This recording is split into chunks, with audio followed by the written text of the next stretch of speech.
Okay, good morning. We're here with our nutshell pram. Excuse me, we're working on applying a coating of Kirby paint on here, and we're taping off. We're early stages of priming painting. We may not be too concerned about where the lines are going to go, but as we get into the final coats, we are a little more interested in it. Even though, like we always preach, you won't notice it if you're someone standing on the shore looking out at you.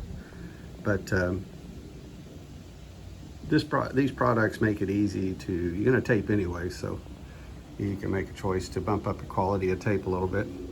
Your basic blue painter's tape from the store will work for kind of a rough line. If you want a finer line, you can go with a product like this 3M number 2093. It's called a Sharp line tape. And we'll bump over to the 3M Scotch brand. So I was a little confused earlier. I'm like, is it 3M or is it Scotch brand? Well, I guess it's both.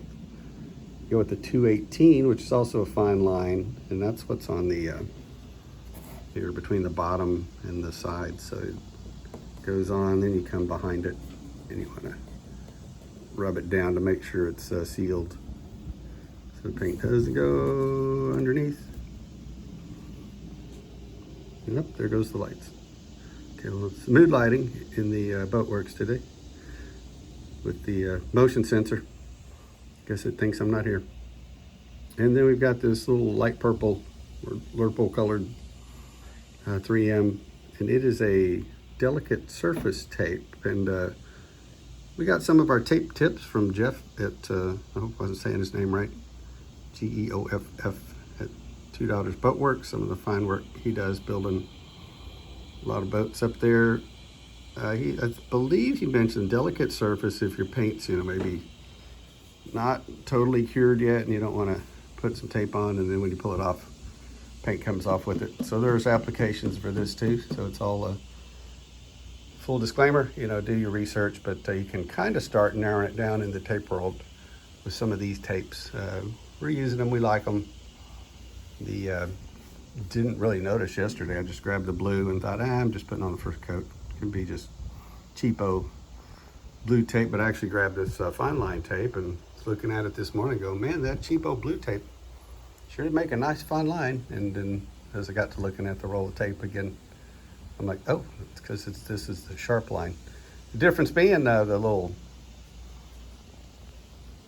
rolls of cheapo tape, which I got plenty of over there back in the paint locker, is price is the one thing. Oh, I guess I'm back.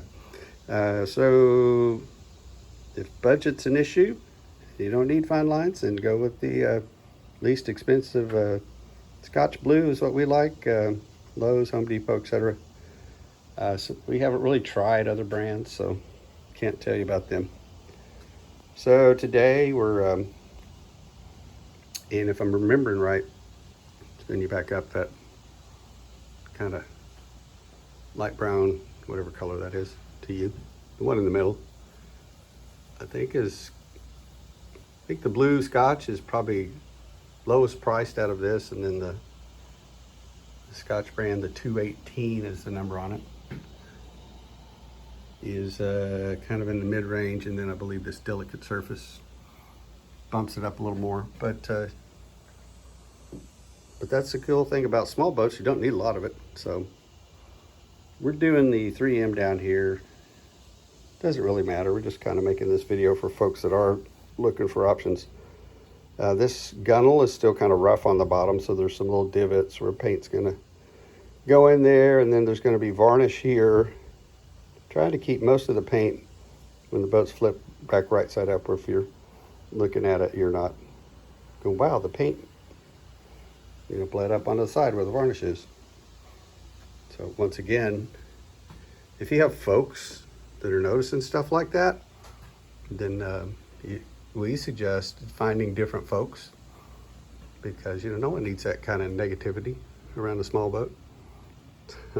So and then up here, once again, this is going to be in the water, so fish don't care. But for glamour shots, maybe you do. and we do a little bit. So that said, we've got a big little hunk still missing here, got a few little areas. We left those in there on purpose, because as mentioned before, only the Great Spirit can build a perfect boat, and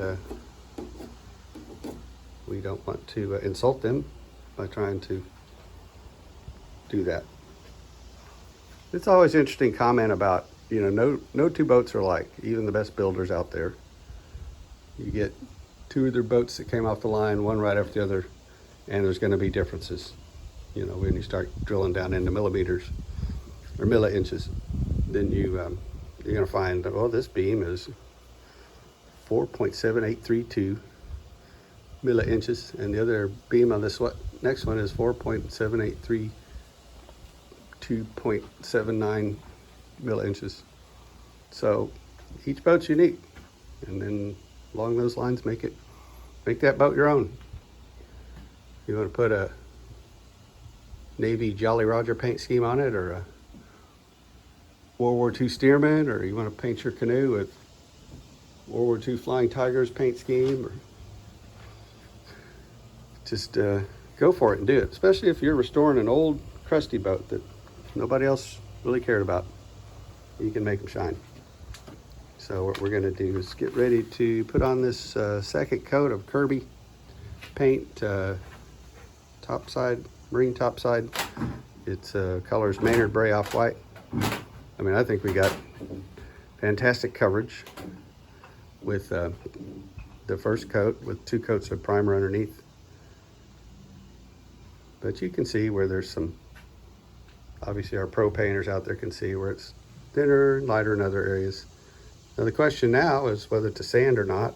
There's not imperfections that I care enough to remove.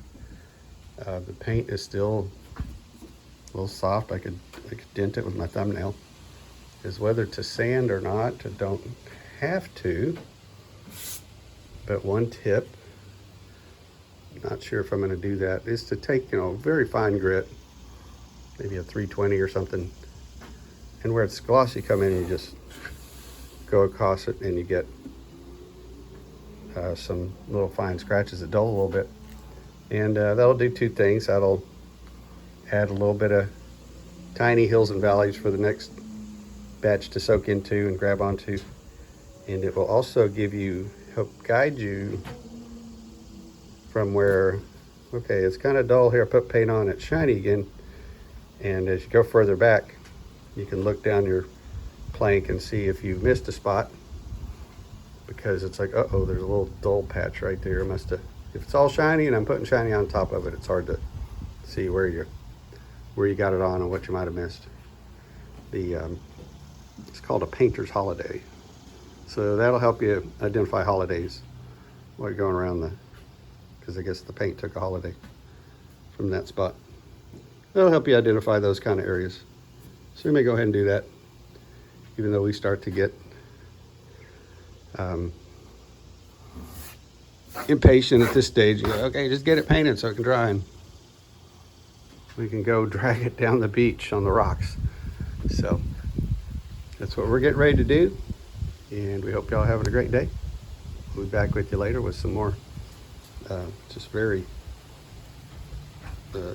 interesting information that it's just probably keep rapt attention on your end, or it might just be some of the boring stuff that we normally post. We'll be back with you soon.